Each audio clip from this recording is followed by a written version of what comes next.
நம்ம கரம் மசாலா தூள் எப்படி செய்யலான்னு பார்க்கலாம். அது பார்க்குறதுக்கு முன்னாடி நம்ம ஐநட் சேனலை லைக் பண்ணுங்கள், ஷேர் பண்ணுங்கள், சப்ஸ்கிரைப் பண்ணுங்கள். வாங்க வீடியோக்குள்ளே போகலாம்.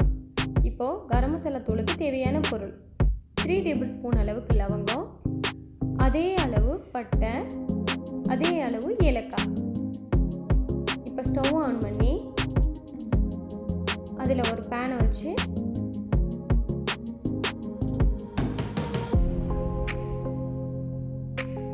பட்டை, ஏலக்காய், லவங்கம் இந்த மூணையும் நம்ம ஸ்மெல் வர அளவுக்கு வறுத்தெடுக்க போகிறோம்.